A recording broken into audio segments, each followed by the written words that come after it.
Did you know the war between science and religion never had to happen? It wasn't inevitable, it wasn't natural, and it definitely wasn't because faith and reason can't coexist. The conflict that shaped the modern world, the one that made millions believe you have to choose between God and the laboratory, started for one reason: power.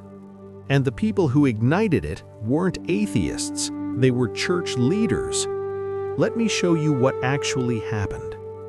When we think about the birth of modern science, we picture it as a rebellion against religion, the Enlightenment, rationality breaking free from superstition, Galileo versus the Pope.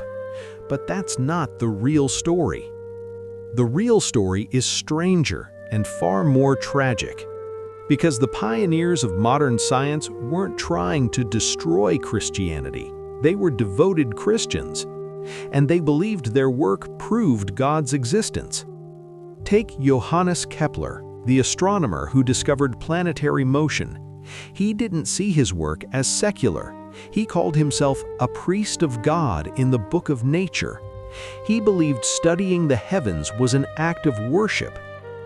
Isaac Newton spent more time studying scripture than physics. He wrote over 1 million words on theology. He saw gravity not as proof that God wasn't needed, but as evidence of divine order. Robert Boyle, the father of modern chemistry, used his fortune to translate the Bible into other languages. He saw molecules and elements as the fingerprints of the Creator. Francis Bacon, the man who pioneered the scientific method, believed humanity lost knowledge in the fall, and science was how we regained it. Gregor Mendel, the founder of genetics, was a monk. He experimented with pea plants in a monastery garden because he believed understanding creation honored God. These men didn't see conflict between faith and discovery. For them, Scripture inspired science. Psalm 19 says the heavens declare the glory of God, so they studied the heavens.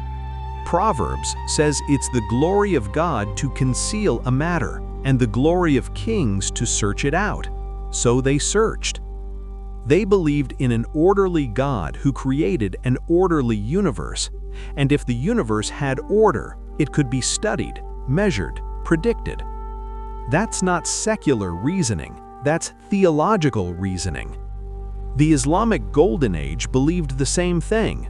Muslim scholars preserved Greek philosophy and pioneered algebra, optics, and medicine because they believed creation revealed God's wisdom. Science didn't begin in spite of religion, it began because of it. So what went wrong? Here's where the story gets dark. Church leaders were threatened, not because the science itself, by the scientists. Because these men were discovering truths about the world that contradicted what the church had been teaching for centuries. And when people started listening to the scientists instead of the priests, the church panicked. They didn't panic because they cared about truth, they panicked because they cared about control. Galileo wasn't condemned because heliocentrism was unbiblical. The Bible doesn't actually teach geocentrism. Galileo was condemned because he made the church look foolish, and they couldn't afford that. The Inquisition didn't torture scientists because their findings were heretical.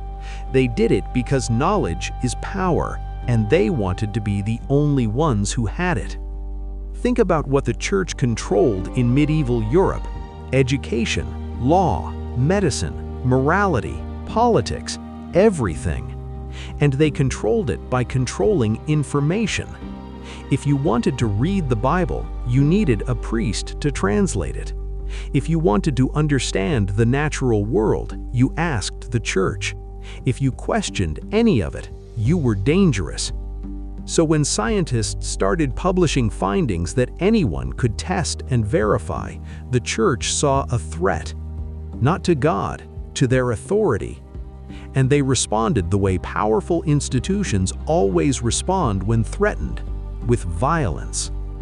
Giordano Bruno was burned at the stake, not for science, for refusing to submit. Galileo was forced to recant under threat of torture, not because he was wrong, because he wouldn't be silent. Countless others were silenced, imprisoned, or exiled. And here's the tragedy. These weren't attacks on enemies of the faith. These were attacks on faithful men who loved God and wanted to understand His creation. The church turned scientists into martyrs, and in doing so, they created the very war they feared. Because the next generation of scientists grew up watching the church crush curiosity, and they wanted nothing to do with it. By the 18th and 19th centuries, science had become hostile to religion, not because the two were incompatible, but because the church had made enemies out of allies. The Enlightenment didn't reject God because reason demanded it. It rejected God because the church leaders had determined to silence the scientists in order to keep their power. And we're still living in that fallout. Millions of people today believe you can't be a serious scientist and a serious Christian, that faith requires you to check your brain at the door. But that's a lie born from a forgotten history. The war between science and religion didn't start because the two are incompatible. It started because church leaders valued their power more than truth. Imagine what could have been. Imagine if the church had celebrated discovery instead of suppressing it. Imagine if Galileo had been honored instead of condemned. Imagine if the scientific revolution had happened with the church's blessing instead of in spite of it. We could have had centuries of collaboration, faith and reason walking together, theology and science sharpening each other. But we didn't get that, because politics took over the church. And here's the thing, that same poison is still active today.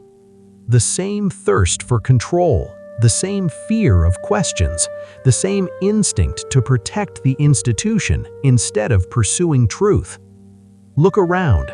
How many churches today silence doubt instead of engaging it?